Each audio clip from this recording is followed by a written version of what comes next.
जय श्री कृष्णा। राधे राधे। साल 2025 में पड़ने वाली एकादशी, जिसे कामदा एकादशी के नाम से जाना जाता है, यह चैत्र माह के शुक्ल पक्ष की एकादशी है, जिसमें भगवान विष्णु और माँ लक्ष्मी की आराधना विधि विधान से की जाती है, जिससे कि समस्त प्रकार के रोग कष्ट दूर हो जाते हैं। तो जैसा कि महापापों से मुक्ति देने वाली यह एकादशी, अगर जैसा ब्रह्म हत्या जैसे पाप भी नष्ट हो जाते हैं और व्यक्ति राक्षस योनि से मुक्त हो जाता है। इस दिन संतान प्राप्ति का वरदान, जो दंपत्ति संतान चाहते हैं उनके लिए यह व्रत अति उत्तम माना गया है। इस व्रत को करने से उत्तम संतान की प्राप्ति होती है। साथ ही संतान की दीर्घायु और सफलता प्राप्ति के लिए यह व्रत अति उत्तम है और उसकी लंबी उम्र के लिए भगवान श्री हरि विष्णु का इस दिन विशेष पूजन करना चाहिए। साथ ही साथ इस व्रत को करने से मोक्ष की प्राप्ति होती है। साथ ही साथ एकादशी तिथि प्रारंभ होती है 7 अप्रैल दिन सोमवार को रात्रि 8:01 से और एकादशी तिथि समाप्त होगी 8 अप्रैल दिन मंगलवार को रात्रि 9:12 में। इसी प्रकार से संपूर्ण नियम और उदया तिथि के अनुसार साल 2025 में चैत्र मास के शुक्ल पक्ष की एकादशी, जिसे कामदा एकादशी कहा जाता है, वह व्रत आपको 8 अप्रैल दिन मंगलवार के दिन ही धारण करना है।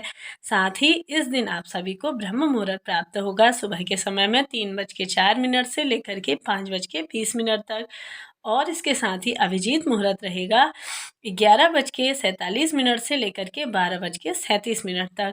साथ ही साथ आपको विजय मुहूर्त प्राप्त हो रहा है 2:28 से लेकर के 3:18 तक। इसी के साथ ही साथ आप सभी को जैसा कि द्वादशी तिथि के बारे में बता दें, क्योंकि एकादशी का व्रत 3 दिनों का माना जाता है। दसवीं तिथि से ही एकादशी के व्रत नियम प्रारंभ हो जाते हैं। दसवीं तिथि के दिन शुद्ध सात्विक भोजन आपको ग्रहण करना है। साथ ही साथ आप सभी को साय के समय में आपको भोजन नहीं करना है, एक ही समय भोजन करें। नमक इत्यादि का शाम को सेवन नहीं करना चाहिए। अगले दिन यानी एकादशी के दिन ब्रह्म मुहूर्त में जागने के बाद आप सभी को गंगाजल मिश्रित जल से स्नान आदि करने के बाद अपने घर में एक चौकी लगा लेनी है, जिसमें भगवान श्री हरि विष्णु जी की फोटो प्रतिमा विराजमान कर लेनी है और पीले रंग का वस्त्र बिछा के विधि विधान से आप सभी को भगवान श्री हरि विष्णु जी का पूजन कर लेना है। तुलसी दल आपको एक दिन पहले ही तोड़ लेना है, तुलसी दल कभी भी बासी नहीं होता। साथ ही हमेशा ध्यान रखें कि एकादशी तिथि पर कभी भी तुलसी नहीं तोड़ी जाती। आप सभी को बताऊं कि विधि विधान से आप सभी को पूजन कर लेना है। साथ ही जो भी इच्छा अनुसार आपने व्रत धारण किया है, उसे अपने हाथ में जल, चावल और फूल लेकर के श्री हरि विष्णु जी का स्मरण ध्यान करते हुए, अपनी मनोकामना कहते हुए अपने व्रत का संकल्प ले लीजिए। साथ ही उसे आपको श्री हरि विष्णु जी के चरणों में छोड़ देना है। इसके बाद आपका व्रत प्रारंभ हो जाता है। घी का एक दीपक प्रज्वलित करके आप सभी को भगवान जी के सरल से मंत्र ओम नमो भगवते वासुदेवाय नमः, श्री कृष्णाय नमः, इस तरह से सरल से मंत्रों का जाप करते हुए पूरा दिन प्रभु स्मरण में बिताना है। शाम के समय में रात्रि जागरण का भी विशेष विधान माना गया है। रात्रि जागरण न कर पाने में आप साय के समय में भजन कीर्तन इत्यादि अवश्य से करें।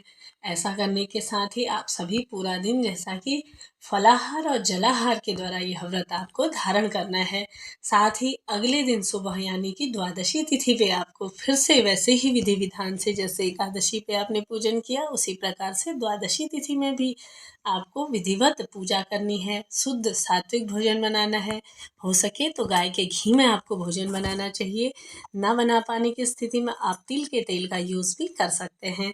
इस प्रकार से आप सभी को एकादशी में आप खिचड़ी इत्यादि बना सकते हैं, खीर का भोग बना सकते हैं, हलवा इत्यादि बना सकते हैं। साथ ही साथ आप सभी चाहें तो पूड़ी इत्यादि बना लें, लेकिन इस दिन हरी सब्जियां, टमाटर, साग, मसूर की दाल, बैगन इत्यादि ये जो भी तामसिक भोजन है, इन्हें आपको नहीं बनाना चाहिए। इस प्रकार से सुबह के समय में सर्वप्रथम एक अंश आपको हो सके तो पंडित जी को अपने घर पर बुलाकर एक समय का भोजन अवश्य से ही उन्हें करवाना चाहिए। ना करा पाने की स्थिति में सूखा कच्चा अनाज, कुछ फल दक्षिणा इत्यादि रख के उनके घर में सबसे पहला अंश भिजवाइए। उसके बाद आप सभी ने जो भी भोग स्वरूप में भगवान जी को लगाया है, उसे आप सभी को ग्रहण करने के बाद तभी ही अपने व्रत का पारण करना है। क्षमा प्रार्थी हो जाना है कि हे प्रभु, मैंने अपना व्रत पूर्ण किया, इस प्रकार से मेरा व्रत पूर्ण हुआ, मेरी यह मनोकामना पूर्ण कीजिए। इस प्रकार से अपने देवता, कुलदेवी देवता, इष्ट देवता और श्री हरि विष्णु जी का स्मरण ध्यान करते हुए आप सभी को अपना व्रत खोलना है, यानी व्रत का पारण करना है। देखिए, व्रत का पारण सही समय पे ही करना चाहिए, तभी ही एकादशी का पूर्ण फल हमें प्राप्त होता है।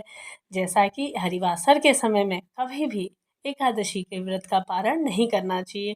द्वादशी तिथि पे हमेशा ही आपको एकादशी का व्रत पारण करना है। तो आप सभी नोट करते हुए चलिए कि द्वादशी तिथि कब प्रारंभ होगी और साथ ही आपको व्रत किस समय खोलना है। द्वादशी तिथि प्रारंभ हो जाएगी 8 अप्रैल दिन मंगलवार को रात्रि 9:13 से और द्वादशी तिथि समाप्त होगी 9 अप्रैल बुधवार को रात्रि 10:55 पर। इसके साथ ही आप सभी को व्रत खोलना यानी कि पारण का शुभ समय भी नोट करते हुए चलना है। तो जैसा कि कामदा एकादशी व्रत का पारण करते समय यानी कि व्रत खोलने का शुभ मुहूर्त रहेगा 9 अप्रैल दिन बुधवार को सुबह के समय में 6:15 से लेकर के 9:35 पे। इसी बीच पे आप सभी को अपने व्रत का पारण करना है, यानी कि व्रत खोल लेना है। सही समय पे आपको अपना व्रत खोलना है। साथ ही साथ इस प्रकार से एकादशी व्रत के नियम हैं। आप सभी को द्वादशी के दिन माता तुलसी का विशेष पूजन करना चाहिए। सरल से नियम और उपाय आप सभी के लिए इस वीडियो में लेकर के आई हूँ। वीडियो अगर आप सभी के लिए उपयोगी रहा हो तो वीडियो को लाइक शेयर करें। साथ ही मेरे चैनल पे प्रतिदिन आप सभी के लिए कथाएं डाली जाती हैं, उन्हें भी सुनिए और अपने जीवन को सुखमय सार्थक बनाइए। मिलते हैं नेक्स्ट वीडियो में, तब तक के लिए जय माता रानी, हर हर महादेव।